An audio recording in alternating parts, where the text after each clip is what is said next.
Good morning, metalheads of the internet, and welcome to a new episode of the Metal Meltdown! And today we are looking at the 6th studio album from Asking Alexandria, entitled Like a House on Fire. Folks, there aren't a lot of metal bands that can enrage and divide metalheads the way that Asking Alexandria does. Depending on who you ask, they are either the poster boys for the last generation of metalcore and alternative music, and one of the most popular bands in modern rock and roll, or they are the pinnacle of mainstream metal schlock, pandering to teenagers who perhaps just don't know any better. I think it's safe to say that the majority of those who would proudly call themselves metalheads fall into the latter category, to the point where we could probably make some kind of drinking game out of the predictable comments that said proud metalheads would leave in the wake of any Asking Alexandria related video. But those in that former category seem to remain as dedicated and loyal to Asking Alexandria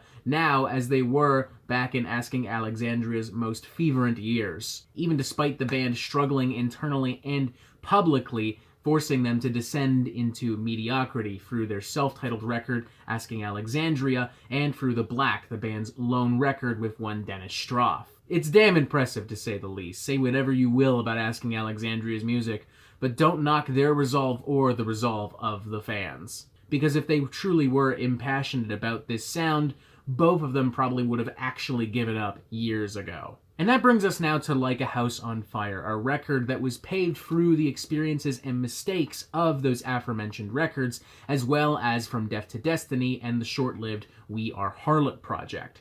Indulging in the band's more contemporary modern pop and rock influences while also capitalizing on the creative and financial success of pop metal records from Bring Me the Horizon, Issues, and Poppy, resulting in an album that shows Asking Alexandria at their most refined and straightforward, their glossiest but also their most simplistic. Performing big amphitheater-friendly hooks with gritty guitars, a little bit of a metalcore groove, some dramatic strings, confined relatively well within the span of 3.5 to 4 minutes. I guess to put it extremely simply, Asking Alexandria have straight up made a fucking pop rock record. Yes, previous records definitely had a commercial appeal, but this is the first time I've listened to Asking Alexandria where I could really picture them being avidly played on rock radio. They're tight, they're accessible, they're professionally produced. You've got your big stadium rock hits, you've got your ballads, you've got your deeper, more dramatic, heavier cuts for some of the older fans. But perhaps more importantly to many of you, the metal aspect of Asking Alexandria is more or less removed or at least subdued on Like a House on Fire, which will probably make this a pretty divisive record, not just among the wide array of metalheads, but perhaps amongst the Asking Alexandria fanbase. Especially when you factor in just how strict Like a House on Fire adheres to the pop radio rock formula. You're not really seeing a lot of diversity in lyrics, in tone, in sound, in scale. Many of the songs follow the same tried and true rock and pop formulas that have existed in the mainstream for years now. The track I Don't Need You even builds itself on what I have coined as the boom boom clap beat, one of the most generic and repetitive beats in all of popular music. If you don't know what I'm talking about, listen to the song and say boom, boom, clap. Boom, boom, clap. And notice how, no matter what, it always syncs up perfectly. But I think what saves this record is that for the first time in a while, Asking Alexandria sound like they really fucking give a shit here. Like the last two Asking Alexandria records were dogged down by so much internal drama and bullshit that the band consistently sounded tired. They consistently felt sluggish. There just wasn't a lot of genuine emotion or passion being communicated through the music. Here, on the other hand, the band is practically bursting out of your speakers with unbridled enthusiasm and love. The band is so excited to play this music. Danny Worsnop, in particular, practically leaps out of the record like a crowd surfer into the audience. Granted, his vocals aren't always the most consistent. There are some awkward notes. His generally raspy voice doesn't always connect with these very clean verses and melodies. The literal opening moments of Down to Hell are a fantastic example of this.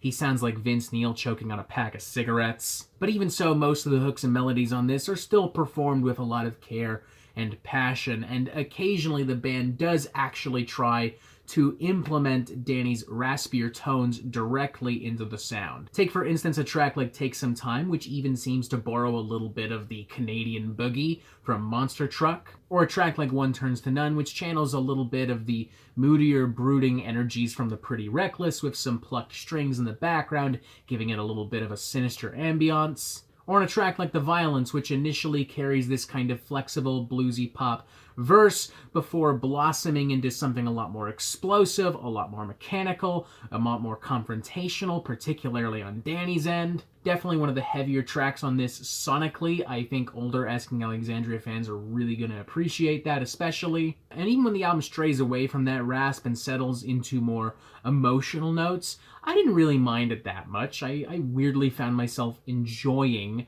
what's gonna be, even if it was a pretty predictable by-the-books kind of radio rock ballad. It's really when this album so stubbornly clings to the same tried-and-true pop rock formulas that have been drilled into our brains for the last 20 years that everything kind of starts to fall apart. Like, there's a lot of stuff on here that on any other record would be dismissed as filler.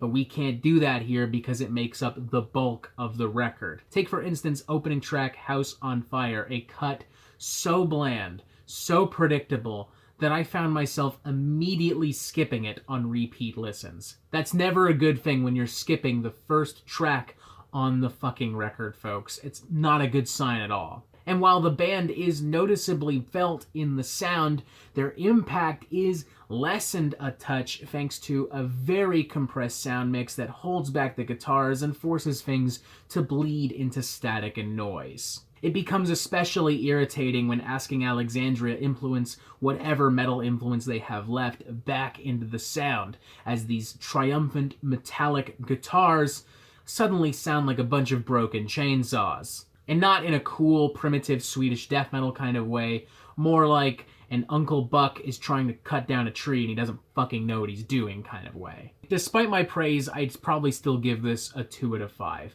It's ultimately the passion and the performances that save this record from dipping any lower. In fact, full disclosure, if we were looking strictly at the songwriting, I would probably give this a 1 out of 5. There's just no depth to any of this material, and it grows to be so repetitive and predictable that it becomes outright annoying. But to pretend that this band has not made noticeable and important improvements, to pretend that this album did not entertain me even briefly, would be ignorant and dishonest of me. It is, for me at least, objectively better than either of the band's previous 2 records, and probably one of the more important records they've made in general, at least since their inception. I think it's safe to say that the elitists out there hate this record. They probably hate it before really even listening to it. I'm not even going to attempt to appeal to them because fucking why? But I am curious to see what the Asking Alexandria fanbase has to say, as I have spoken to some fans in the past, a small minority mind you, but nonetheless,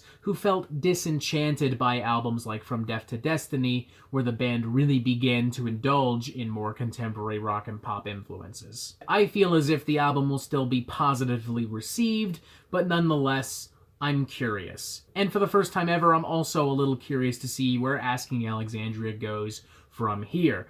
Do they expand on this pop formula? Do they make something along the lines of Amo, Beautiful Oblivion, or I Disagree? Or do they just go full-blown pop? Or do they continue along this path that they have now paved for them? I'm not really sure, but it will be interesting to see Asking Alexandria continue to grow, even if I don't fully agree with everything they're doing. So 2 out of 5, Asking Alexandria still have a lot of issues in my opinion, but at the very least, you're hearing the heart and soul of this band on this record.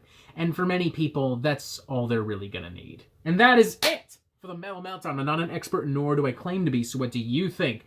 Do you like this record? Do you not like this record? And what do you want to hear from me next? And thank you for watching. Make sure you press subscribe so you get updates on the Metal Meltdown fucking immediately. And you have yourself a fantastic fucking day.